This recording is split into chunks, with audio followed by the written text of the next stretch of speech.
Tara mga mi, kain tayo!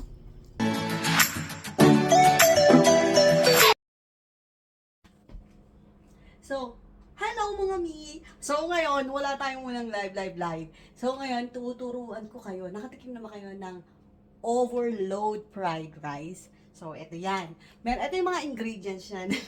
Kasi wala akong magawa. So, sila, kailangan marami siyang makain. So, nag-iisip lagi talaga ako ng mga pagkain na talagang kakainin niya na marami. Di ba? So, of course, meron tayong garlic, onion, sausage. Etong sausage ito is Japan sausage. Plus, ang shrimp, meron din tayo yan.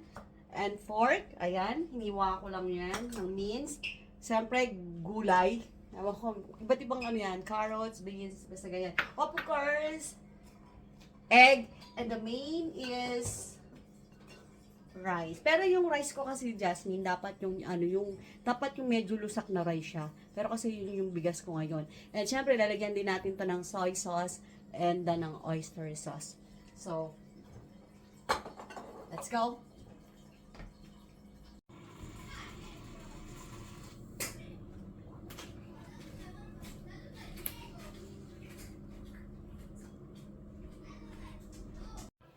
So, ayan. Medyo may ano na siya. Mainit-init. So, lagyan natin ng konting mantika. Kasi, ang lulutuin ko muna is shrimp. So, lalagyan ko muna siya ng season. Lalagyan ko muna siya ng seasoning. Ayan. And then, konting luto lang yan. Ayan.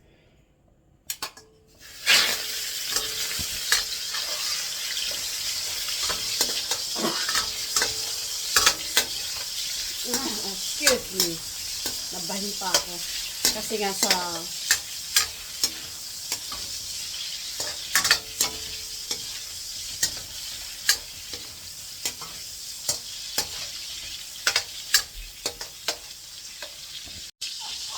So, ayan ang bango, oh. Basta isisison nyo lang yan ng salt and pepper. Yan. So, pag ganyan na siya, pwede nyo yan hamuin.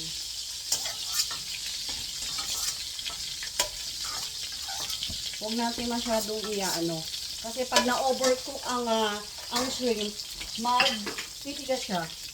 So, next natin is egg.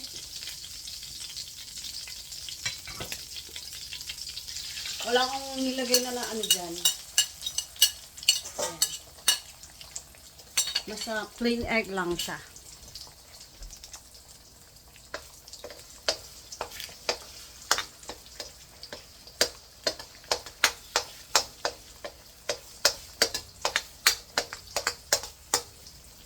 Ayan. So, ayan na. Pag ganyan na siya, pwede na yan hanguin. Hanguin na natin yan. Ayan.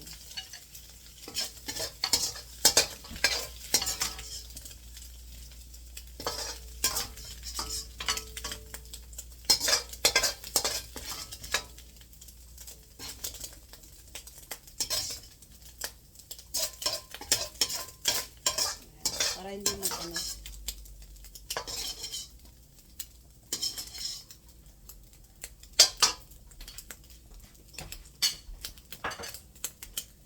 So next, lagyan uli natin siya ng konting mantika. So susunod natin yung pork. So, lagyan lang din natin ng konting seasoning. Salt and pepper yan. Yan.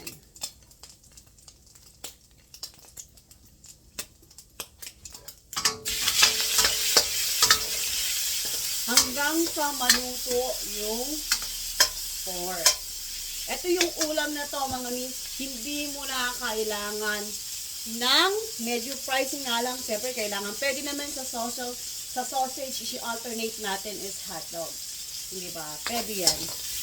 Kung wala namang, siyempre mahal dyan ng shrimp, pwede yan. Kung may natitira kayo dyan ng manok, pwede yan. Kahit ano mga leftover, pwede nyo gawin yan dito sa fried rice. Overload mga dito. Diba? So, antayin muna natin yan hanggang sa maluto. Hanggang sa ano yan, saka natin yan ahanguin. So, ayan, malapit-lapit na din yan. Papapulahin pa natin ng konti. Hinaan ko lang yung apoy para hindi masyadong masunog. Mamaya, babalikan natin yan. Plus, may nakita ako sa ref na chicken. Like parang inasal. So, lalagyan ko din ito. So, pwede yan. Kaya nga overloading, di ba? Para hindi mo na kailangan ng ulam. Lalagay pa sa, ano, di ba? Hindi mo na kailangan maghanap pa ng ulam. Nandun na sa lahat. Sa iisang ano na lang. Hindi ba? So, ayan. Pag mga ganyan na, ayan. Pag pula na siya, lalagay na natin yung bawang. So, ayan. Diba?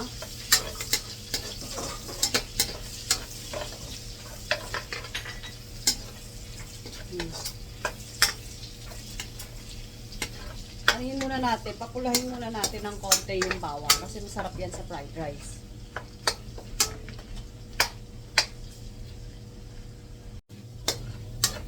So, ayan, pag ganyan ng medyo pula na yung bawang, lagyan na natin yung sibuyas.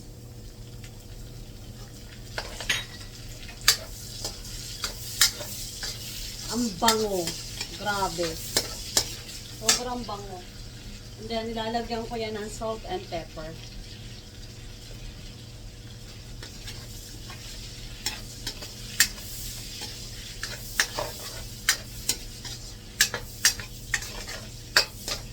Yan. Hindi ko masyadong inaano na yung tinotoast yung onions. So, ito yung kaninang chicken na inasal. Ayan. Kaninang himay-himay ko. Plus, yung sausage natin. Sama na rin natin yan. And then, taasan natin ng konti yung apoy. Medium heat. Ayan. O, diba? Saan ka pa? Yan lang. Ulam na. Diba? Pag eto niluto nyo sa mga kids nyo, ay nako. Araw-araw sa inyo magpapaluto niyan. Diba? So, antayin muna natin makook hanggang sa makook natin yung sausage and yung ating chicken. So, ayan, after 5 minutes, mga maybe 3 minutes, ayan na siya. Pwede nyo nang ilagay si rice. See, masyadong maano yung rice ko kasi husky na ginamit ko. Pero dapat yung medyo buhaghag na bigas para maganda. Pero okay na din yan. Kasi yung mga ginagamit naman ng mga ng mga Korean, sa Japan, ganyan, mga malinis na makamay ko asin, ayan. Para plus ayan, marami akong kasi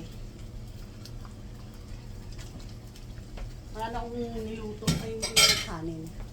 So ayan, mix. Of course.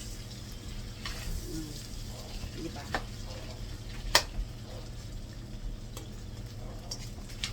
Danilaw ako na.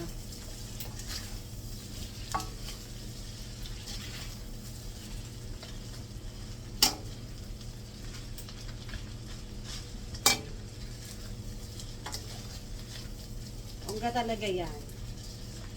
Uubo siya, di ba? Kasi hanggat di pa mainit.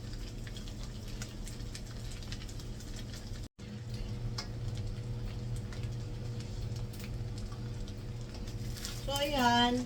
Haluin uli natin. Ayan. So, lagyan na natin siya ng soy sauce. Depende sa panlasa nyo. Ako, tansya-tansya lang. Ayan. Ganyan lang. Siguro mga 3 spoon yan. O 2 spoon. Depende sa dami. Ayan. Next natin is yung seasoning. Liquid seasoning to. Konti lang. Kasi masyado yung malasa. Mga 1 spoon lang. And next, siyempre, hindi mawawala ang oyster sauce.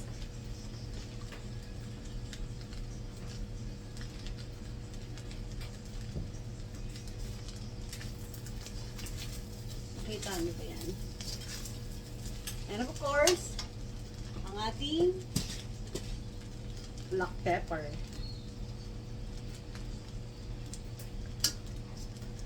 Sarap, maraming black pepper. Ayan.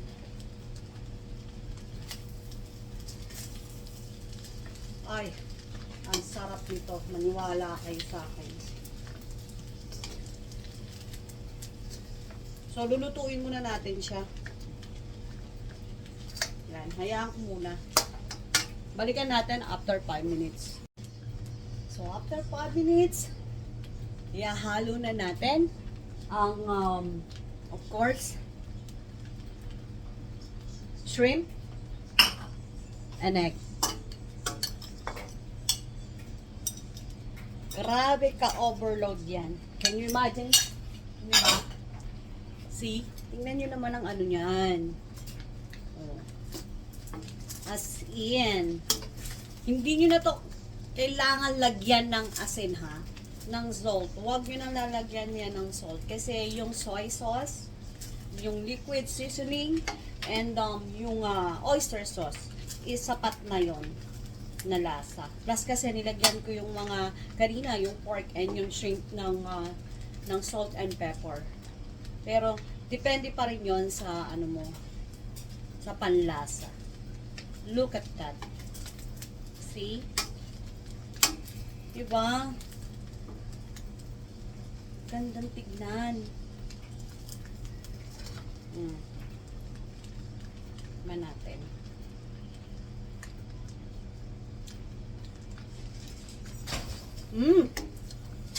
Ang sarap mga mi. Promise. Sobrang sarap. At ito, nakain ng mga kids nyo. Uulit at uulit. Pambaon sa school. Breakfast. Hindi ba? Madami. Ilang ano na yan. Buong pamilya na makakakain yan. So, ayan. Malapit na yung maluto. Pero, of course, dahil medyo gusto kasi ni Lance ng ano, lalagyan natin ng chili flakes. Ng medyo spicy ng konti. Ayan. So, mix natin.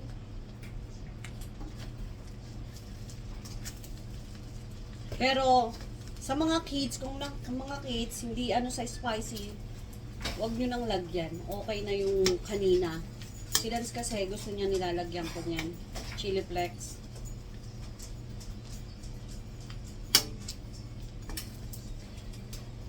And then, yung ating vegetable.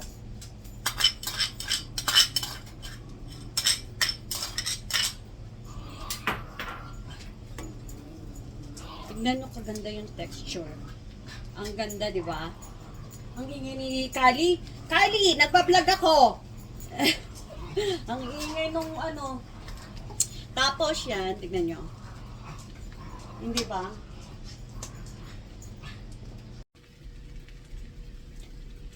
So, ayan.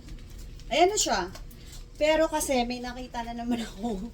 May dadagdag akong gulay. It's lettuce. Ayan. So, may natira kasi akong lettuce na nakaraan. So, para magamit ko, ilalagay ko na siya rito. Hindi ba? Kasi kaya ang lettuce naman kahit ilaw kinakain na. Pero ako kasi gusto ko meron pa rin vegetable. Pwede yan. Pwedeng kangkong. Hindi ba? Pwedeng cabbage. Pwede. Kasi ikaw ang boss sa kusina. Hindi ba? Depende sa'yo. So, hindi ko na siya, yung lettuce, hindi ko na siya masyadong lulutuin. Ganyan na siya. Mas masarap yan kasi pag malutong, pag medyo crispy. So, pag i-off ko na yung, yung apoy. So, ayan na. See? Hindi ba? Ang overload fried rice. Kain tayo.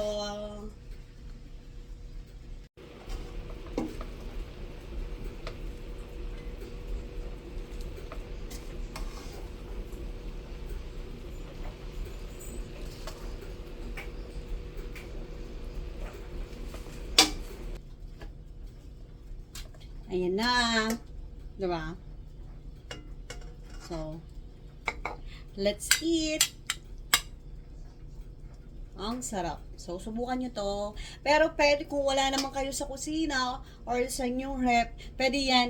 Pwedeng sa Pilipinas is itlog and hotdog lang. Sapat na. Okay na yun. Hindi ba? So, di ba? Sarap.